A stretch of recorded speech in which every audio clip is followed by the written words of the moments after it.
राधे राधे दोस्तों। देखिए, कृष्ण जन्माष्टमी के अवसर पर हम कृष्ण जी के प्रिय भक्तों को याद करते हैं उनके भजनों के द्वारा। जैसे कि मीरा है, रुक्मणी है, उद्धव है, सुदामा है, अर्जुन है, धन्ना से जाट है, आदि आदि। लेकिन एक उनका प्रिय भगत जिसको लोग अक्सर भूल जाते हैं, आज हम उसी के बारे में आपको बताएंगे और वो हैं सैयद इब्राहिम। एक बार सैयद इब्राहिम अपने फ़कीर मुर्शिद के साथ मक्का की हज यात्रा के लिए जा रहे थे।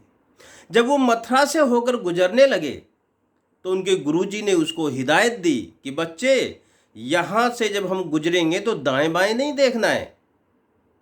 यहाँ एक बहुत बड़ा काला नाग है, वो आपको डस लेगा।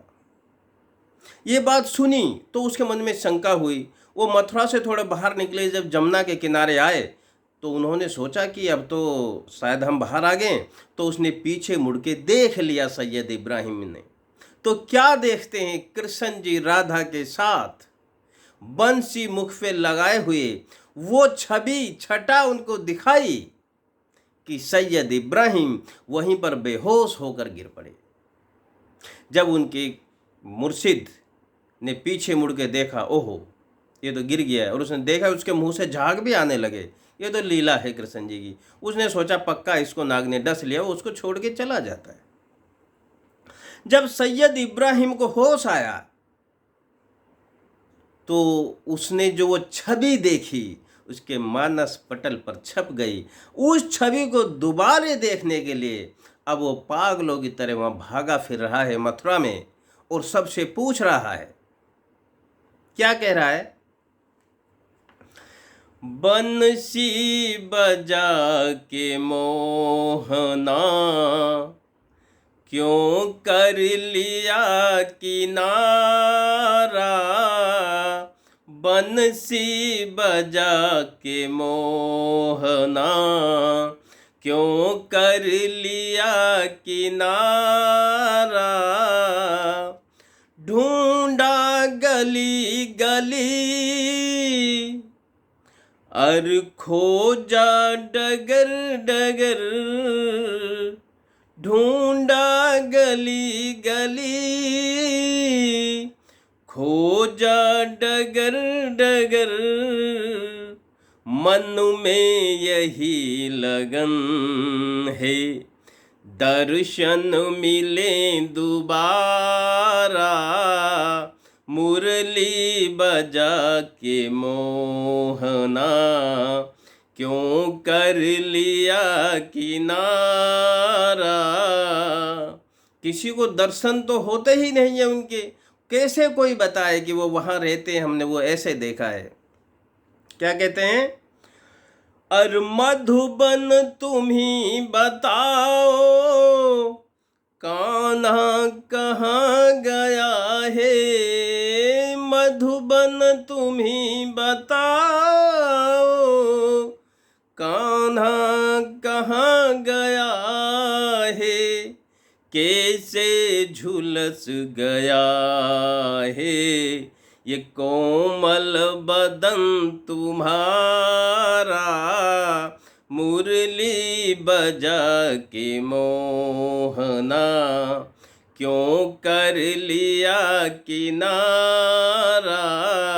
उनकी तड़फ में, आग में उसको सब कुछ मुरझाया सा लग रहा है। उनके वाक्यों पे ध्यान देना। क्या कहता है? अरे जमुना तुम ही बताओ छलिया कहाँ गया है। जमुना तुम ही बताओ छलिया कहाँ गया है। तू भी छली गई है कहती है नीलुधारा। मुरली बजा के मोहना क्यों कर लिया किनारा। उसकी इस तड़फ ने, उस सैयद इब्राहिम ने उस छवि जो देखी थी, उस छवि के दृष्टिपटल से ही बहुत सारे भजन कृष्ण जी के उन्होंने लिखे, और इतनी रसों की खान उसने बना दी, भजनों की इतनी खान, इतने ज़्यादा बना दिए, इतना रस उनमें भर दिया कि उसका नाम रसखान पड़ा, भगत रसखान। दुनिया के है दीवानी, वो कृष्ण जी में पागल हो गए।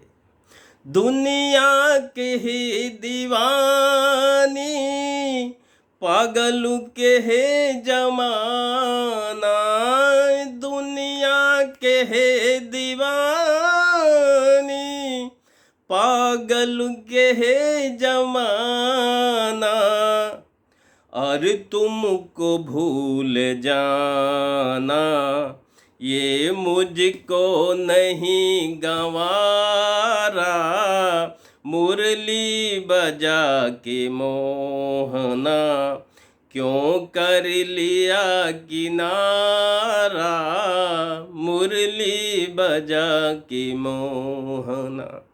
रसखान पूरे जीवन, जिनका बचपन का नाम था सैयद इब्राहिम, पूरे जीवन मथुरा गोकुल बरसाने के मंदिरों के बाहर बैठकर, अंदर नहीं जाते थे, उस छवि को देखने के लिए पूरा जीवन गुजार दिया।